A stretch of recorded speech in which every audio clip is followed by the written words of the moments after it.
Olá, aluno, aluna, seja bem-vindo a mais um encontro de história. Hoje, na terceira etapa, nós vamos estar desenvolvendo os temas sobre as antigas civilizações. Nós somos sabedores de que, durante o processo de construção da história da humanidade, várias civilizações deixaram suas contribuições. Então, hoje nós vamos estar falando sobre o Egito Antigo. O Egito Antigo, ele se localizava no nordeste da África, em pleno deserto do Saara.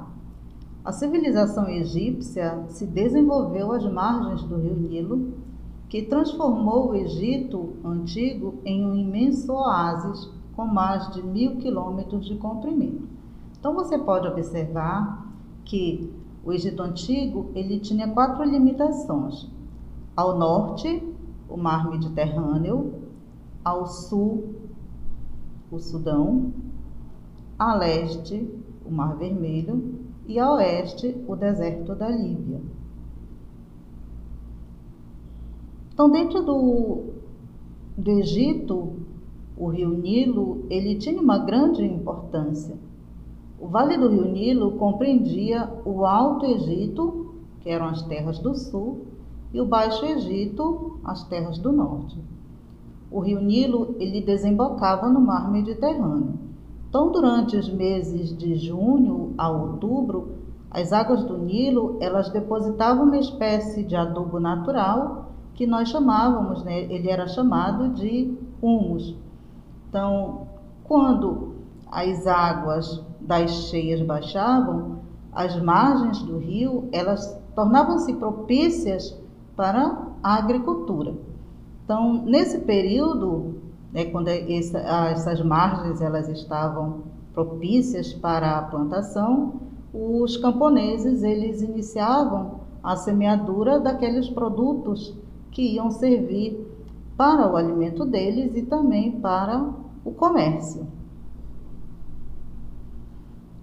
Então, o rio Nilo, ele teve uma grande importância para o Egito. Inclusive, Heródoto, ele chegou a dizer que o Egito era uma dádiva do rio Nilo.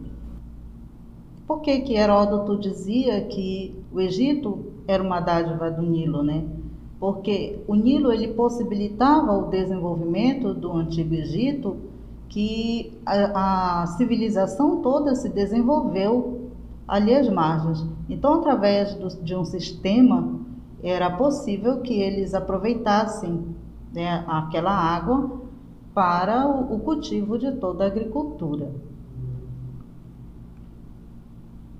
Então, a economia do Egito, ela era um pouco diversificada. Então, quando os egípcios eles não estavam trabalhando na agricultura, os camponeses eles eram obrigados a trabalhar para o Estado. Então, sob o comando do faraó, eles trabalhavam nos canais de irrigação, nas obras públicas, nos templos. Então, através do cultivo do papiro, que era uma espécie de bambu, na qual eles fabricavam o papel, era utilizado em diferentes sistemas da escrita egípcia. Então, podemos observar também que dentro do Egito, a sociedade egípcia, ela era dominada pelo faraó. Você pode observar na pirâmide, na imagem, você vai perceber que o faraó, ele vai estar no topo, porque ele era considerado o todo-poderoso, um soberano. Então, abaixo do faraó estavam os nobres e sacerdotes. Abaixo dos nobres estavam os soldados, abaixo dos soldados estavam os escribas, abaixo dos escribas estavam os comerciantes e abaixo dos comerciantes os artesãos e os camponeses e, por último, igualmente às sociedades atuais, na base de toda esta sociedade estavam os escravos. Então, o faraó, ele era considerado um deus vivo, Ele era o filho de deuses. Então, ele era um intermediário entre os homens e Deus. Então, essa sociedade, ela era considerada uma sociedade teocrática, ou seja, era um governo de um Deus, uma vez que os egípcios, eles consideravam o faraó um Deus. É bom destacar que os escribas dentro da sociedade egípcia, eles tinham um destaque. Por que eles tinham esse destaque? Porque eles eram considerados muito importantes, porque eram eles que detinham o poder da escrita, uma vez que a escrita egípcia, ela era bem complicada para se entender. Então, para estudar qualquer assunto que fosse, tornava-se necessário a presença de um escriba. Então, eles tiveram toda essa participação, né? Era eles que escreviam, era eles que decifravam os documentos, a enumeração. Os escribas eram que faziam essa atividade, esse trabalho. As fases da história egípcia. A organização política do Egito, ela iniciou com a existência dos nomos. Os nomos, eles eram pequenos estados independentes. Com o tempo, esses estados, eles se uniram e eles formaram o Alto e o Baixo Egito. Por volta de 3200 a.C., o Egito ele foi unificado sob o comando de um único soberano. Esse soberano era o faraó.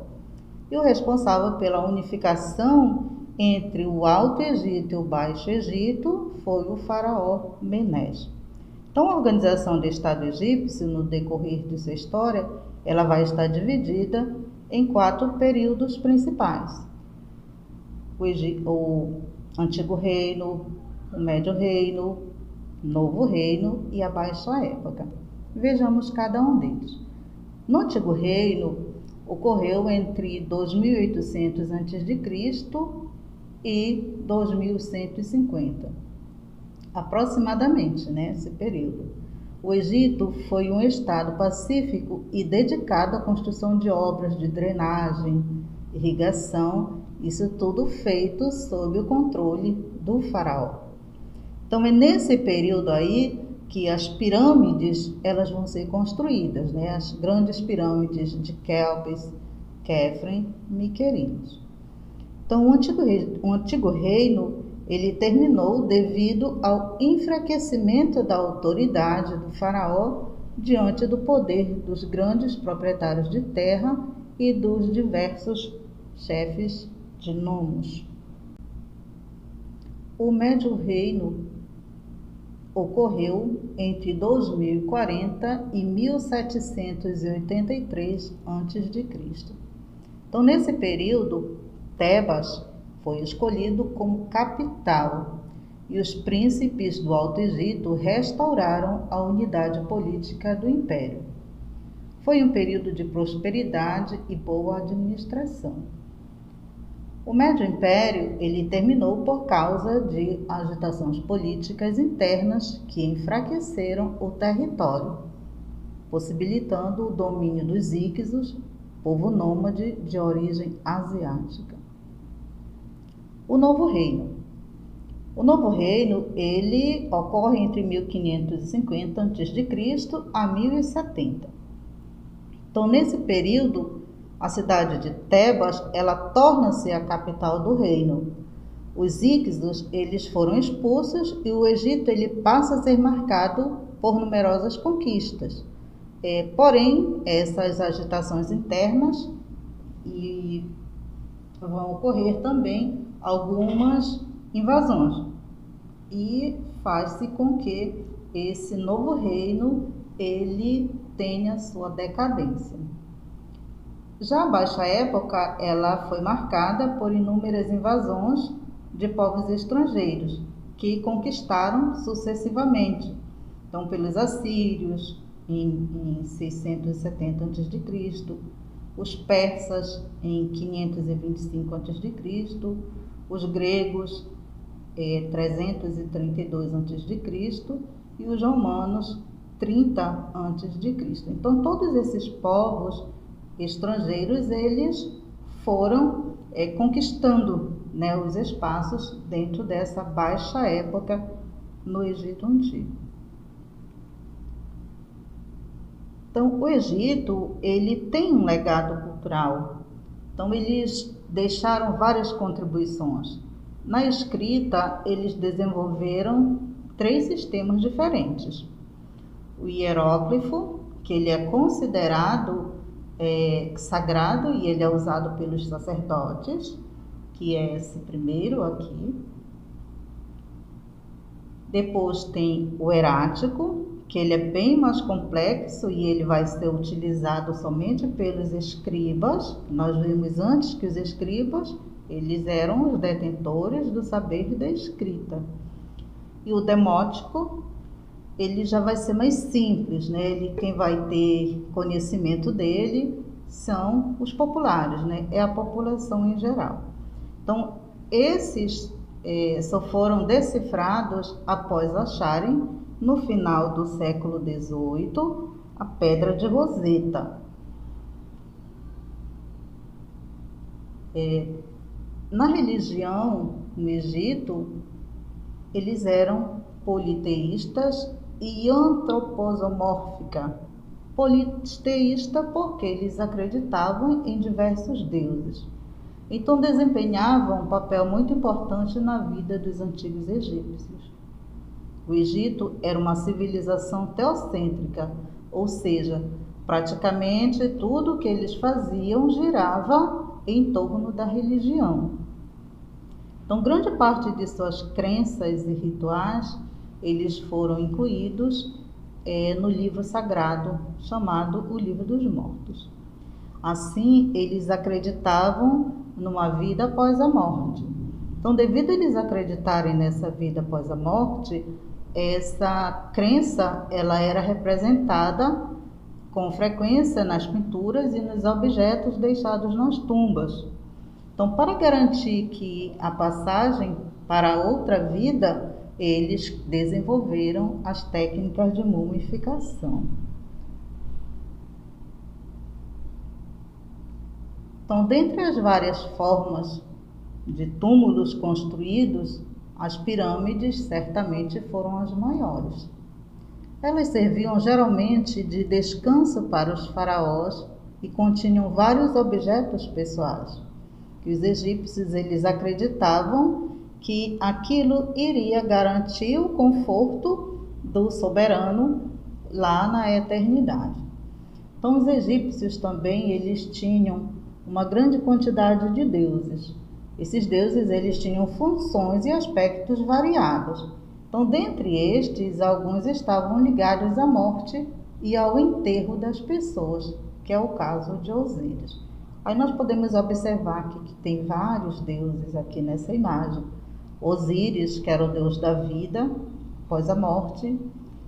A Ísis, que era a deusa da maternidade, da mágica e da fertilidade. Horus, que era o deus da vingança, do céu, proteção para a guerra, né? Então, vários deuses existiam dentro da religião egípcia, né? Eles eram politeístas.